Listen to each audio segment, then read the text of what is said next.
ada nilai negatifnya. Yang jelas-jelasnya ini dua-duanya sejalan, ada negatifnya, ada positifnya.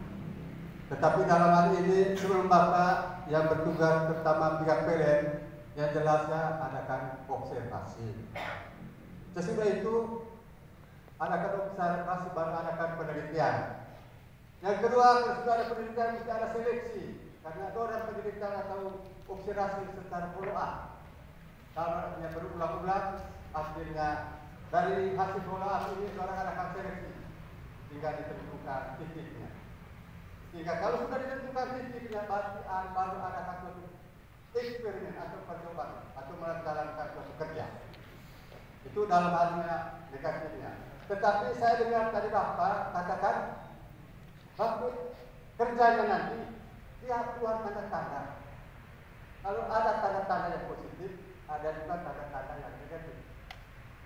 Sehingga dalam hal ini boleh dikatakan kita cerita yang kita lihat idam-idamkan ini setakat mimpi.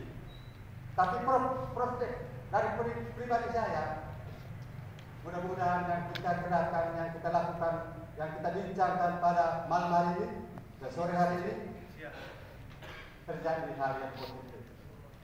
Dalam artinya, kalau terjadi hal positif dalam dari 14 gendam ke depan mengalami sesuatu. Boleh dikatakan habis gelap terbitlah terang. Yang kedua Pak, berdasarkan observasi penelitian dan tempat sudah titik terang di tempat 14 gendam ini, harapan kami membuka suatu lapangan kerja. Dari segi ini juga kami minta kepada pihak yang bersangkutan yang dengan pihak PLN, harapan kami diprioritaskan terutama tenaga kerja yang sesuai kemampuan, yang diseleksi, yang diberikan kerja oleh pihak perusahaan yang bersangkutan.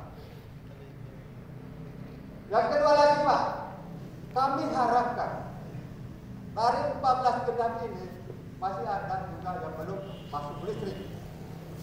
Tapi saya dari pribadi saya, harapan kami ke depan diprioritaskan untuk rumah gendam merah putih gratis. Karena rumah gendam ini berdasarkan budaya atau adat Manggarai, rumah umum. Hanya yang tinggal di dalam rumah umum. Itu saja harapan saya Pak. Terima kasih. Untuk kegiatan workshop hari ini kira berapa lama? Kalau hanya hari ini barangkali sangatlah tidak cukup untuk mengakomodir semua pemboran ini memang terjadi. Itu satu. Lalu yang kedua, memang hari ini kita kebanyakan mendapatkan pengetahuan. Sementara di satu sisi kita memang ingin supaya kita mendapatkan sesuatu yang real berkaitan dengan tujuan utama kita untuk menambah panas bumi yang ada di Lumbung. Dalam hal ini seperti yang disampaikan oleh saudara saya tadi sudah menyampaikan beberapa hal. Saya hanya mau tambahkan saja kalau boleh, karena kalau tidak ada kegiatan lagi pertemuan seperti ini, maka apa yang menjadi harapan dari masyarakat, terutama masyarakat terdampak, tidak akan mungkin disampaikan secara resmi seperti ini. Ya, oleh karena itu perlu ada penyampaian. Kalau ada pertemuan lanjutan, maka dikala itu nanti kami akan sampaikan unek-unek atau harapan-harapan dari masyarakat yang terdampak. Lalu yang kedua, berkaitan apa yang disampaikan oleh Ibu tadi, ini dari analis dampak lingkungan. Bagi saya memang secara pribadi Ibu, sesuai dengan hasil kuesioner yang Ibu buat, bahwa di beberapa tempat hasil analisisnya itu, hasil kuesionernya, ada pengakuan masyarakat 70 sekian persen tadi saya saya tidak ingat baik dari berapa, tapi 70-an, itu pengakuan masyarakat bahwa rumah kami cepat rusak, cepat berkarat, dan cepat bocor. Saya rasa ini fakta. Ya, ini fakta. Artinya bahwa sebelum ada ulumbu, mungkin masyarakat punya SIM itu lebih lama perkaratannya atau korosifnya. Tetapi dengan hadirnya ini, maka lebih cepat. Nah, oleh karena itu, bagaimana solusi atau upaya yang dilakukan oleh pihak terkait untuk bisa mengatasi ini? Ini harapan. Jangan sampai nanti masyarakat dikorbankan karena kepentingan umum atau kepentingan negara. Lalu masyarakat dikorbankan. Lalu yang berikut berkaitan dengan tenaga kerja. Ya. Tenaga kerja memang harapan ideal adalah kalau tenaga ahli mungkin kita tidak perlu kompromi karena itu adalah hak dari pemerintah, tetapi tenaga lokal kalau boleh manfaatkan tenaga yang ada di masyarakat sekitar. Tetapi kalau dilihat secara ke dalam antara kampung dengan kampung yang lain, maka hal ini memang jadi suatu ada rentang yang cukup jauh. Karena beberapa kampung listrik memang jadi impian, tetapi impian itu hanya impian, belum ada faktanya sampai hari ini. Sehingga kami istilahnya masih istilahnya tinggal di dalam gua, ya, masih menggunakan lampu pelita, masih menggunakan penerangan. PLN beserta rombongan, Bapak Dan Ramil, Bapak Kapolsek Saternese, Bapak Camat, dan Bapak Pastor dan semua singkatnya semua Bapak Ibu yang hadir di tempat ini.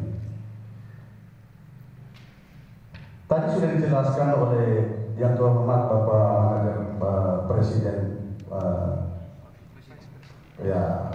Bapak PLN. Seingat saya tadi dengan pembangunan 2x20 megawatt Pocoleok nanti, saya teringat dengan pembangunan Ulumbu di sekitar tahun 90-an, karena kebetulan saya terima kasih kepada orang tua saya karena telah memberikan tanah untuk pembangunan PLTUP Ulumbu di site proyek 2 hektar pribadi bapak saya. Saya punya sendiri 1 hektar untuk pembangunan Garlindo. Dibeli memang oleh PLN. Dia uang itu sekitar 2-3 tahun hilang. Tetapi saya bangga bahwa saya telah punya kontribusi terhadap listrik yang ada di gedung ini dan seluruh Manggarai. Terima kasih kalau dari Bapak Ibu semua pejabat tertinggi PLN, jadi Direktur PLN pernah memberikan sejengkal tanahnya untuk pembangunan PLN di Republik ini. Saya mengucapkan terima kasih. Yang menjadi miris buat saya ketika dijelaskan oleh Bapak tadi bahwa PT atau perusahaan yang akan mengerjakan mulai dari penggalian jalan, tekor, aspal, semualah pembangunan awal untuk kemajuan, untuk sampai produknya pemboran di Lungar nanti, itu dikerjakan oleh perusahaan-perusahaan yang standar SNI. Bapak PT Floresco pun di Kabupaten Manggarai tidak akan memenuhi standar itu. Apalagi CV-CV yang ada dari putra-putri yang ada di sekitar kawasan Pocoleok yang Arab. Itu pasti akan tidak terpakai. Karena setahu saya, aspal dari pertigaan Ponggeok sampai dengan Ulumbu itu akan dikerjakan oleh orang-orang dari Jakarta. Itu pengalaman fakta. Tidak ada satpam orang-orang kita. Jadi saya berpikir pembangunan itu akan terjadi seperti pendatang di kampungnya sendiri, gigit jari. Padahal putra putri Pocoleok bisa juga untuk kerja lapen. Ada Pak Benemokat yang berpengalaman membangun Manggarai ini. Tiba-tiba yang akan kerjakan itu nanti yang dari Jawa semua. Loh, kalau cuma lapen bisa lah orang-orang kita. Tetapi itu tidak bisa kalau pakai standar SNI tadi. Itu yang pertama. Yang kedua, lagi-lagi masalah tenaga kerja. Yang dipakai di Ulumbu untuk rekrut tenaga kerja di sana pakai ring 1. Tetapi Bapak, kami ada 20 orang yang punya tanah untuk pembangunan PTB Ulumbu. Tolonglah itu diakomodir seperti yang Bapak-Bapak bilang, karena saya punya pengalaman baik. Benar, rekrut itu katanya di Jakarta ada. Buru-buru terakhir ada PT Edu yang mungkin 1-2 bulan lalu untuk merekrut tenaga kerja di, bukan Komindo lagi, bukan PLN lagi. Nah, ada perpanjangan tangan PLN, PT Edu. Dia merekrut orang-orang yang betul-betul ya jauh dari pemilik tanah 20 orang. Pemilik tanah itu juga punya anak sekolah yang setara STM lah, ada seperti itu. Jadi saya berpikir Ulumbu tidak aman-aman saja Pak, bagi saya. Jangan sampai terjadi juga di Pocoleo nanti. Tetapi intinya adalah tetap kita memberikan tanah. Kita setuju, kita sepakat. Tolonglah hal-hal kecil ini jangan dilewati seperti kejadian yang saya alami. Sehingga ke depannya PLN tetap jaga di Flores untuk kita semua. Tetapi hal-hal kecil ini, perkara-perkara kecil ini, tolong jangan dilewatkan karena kerikil ini bisa menghambat pembangunan kita ke depan. Kita tidak mau hal-hal itu terjadi. Maaf Bapak Ibu, tadi saya komen ketika saya ditanya oleh Ibu, siapa yang setuju dengan nuklir? Kalau memang kita sengsara dengan datangkan sedikit solar atau apapun itu pertalite dari Timur Tengah lewat ribuan kilometer lewat laut apa semuanya, kalau bocor sedikit, mari kita bangun saja nuklir itu. Torsikonya nyawa, pahlawan saja untuk memerdekakan Indonesia mati demi kita semua. Kenapa kita takut? Kita punya anak-anak sekolah yang hebat, bapak-bapak ibu yang insinyur, belajarlah di Timur Tengah sana untuk nuklir daripada kita susah-susah. Solar, antrian solar apa? Dan saya berani ngomong karena di depan bapak-bapak pengambil kebijakan di pusat, tangan kanannya Bapak Jokowi, Bapak petinggi PLN sudah. Saya berpikir Pak, salam dari Flores, mobil harus pakai mobil listrik dan itu harus drop ke Flores biar tidak mengeluh Bapak mengenai solar dan apa. Salam Pak, kurang lebihnya mungkin demikian saja. Terima kasih. Yang pertama, saya pikir dari tadi kita dengar hampir 6 atau 7 pemateri dan ini sangat tidak efektif kalau untuk saya secara pribadi. Makanya anjuran saya kalau bisa dibuat 2 hari workshop ini, karena masyarakat yang hadir itu harus betul-betul detail mengerti setiap ahli yang hadir di depan. Dan tambahan kalau bisa ala ahli antropologi sosiologi, karena sampai saat ini menurut asesmen kami bahwa sudah terjadi polarisasi di tengah masyarakat. Dan ini mungkin Bapak-Bapak tidak mengungkapkan. Jangan sampai ini menghambat proses yang sedang kita diskusikan. Jadi kalau bisa juga workshop atau FGD dibuat di kampung, di Lungar, di Moco, buat 2 hari. Kalau Bapak-Bapak punya keinginan untuk memuluskan ini, maka berkorbanlah. Buat supaya masyarakat dari kecil sampai tua, orang muda khususnya, mereka bisa mengerti dan bisa tahu. Karena masa depan ada di mereka secara generasi kita ini. Sepakat saya pikir nih. Kalau bisa buat di Lungar, di Mocok, di Golonguntas dan di beberapa kampung yang menjadi titik nanti.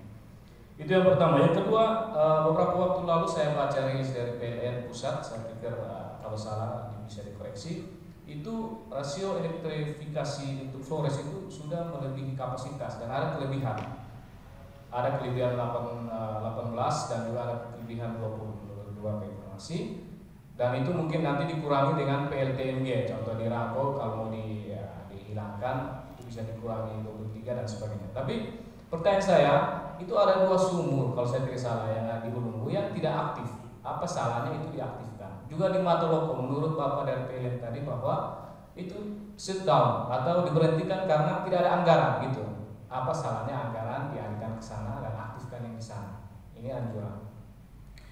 Yang berikut, untuk mendapat persetujuan, saya pikir itu harus mendapat persetujuan dari seluruh masyarakat, tidak hanya negara policy rektor, tidak hanya perwakilan yang hadir, dan bisa jadi perwakilan tidak mengatasnamakan semua individu atau orang yang ada di Mocor, Lungar dan sebagainya. Untuk itu perlu ada persetujuan bebas awal, persetujuan awal yang bebas dari masyarakat. Itu prinsip pembangunan seluruh dunia. Dan kalau pembangunan itu dilaksanakan dan mengorbankan 1 orang pun, maka itu harus dipertimbangkan, tidak bisa dilaksanakan. Jadi saya pikir Bapak-Bapak juga, Bapak Ibu mengerti tentang prinsip ini. Dan anjuran lagi saya, kalau bisa dapat persetujuan itu dari semua masyarakat yang ada di Lungar, Mocok, Golonguntas, dan juga di Bebo. Kemudian saya melihat tadi penjelasan tentang kajian AMDAL. Saya harap ini belum masuk dalam dokumen AMDAL ya, baru kajian itu, atau sudah dokumen AMDAL yang tadi? Baru kajian awalnya. Oke, baik. Saya pikir kajian AMDAL ya jangan terlalu panjang lebar. Kalau bisa dijelaskan di Lungar, di Mocok, dan di Golonguntas dan sebagainya. Karena mereka yang langsung bersentuhan dengan tanah, dengan tanaman dan sebagainya. Jadi mungkin itu dulu masukan. Nanti kalau pertemuan-pertemuan berikut harapannya kami diundang supaya kita diskusi lebih banyak. Mengingat bapak mau pulang tadi, dari saya cepat-cepat.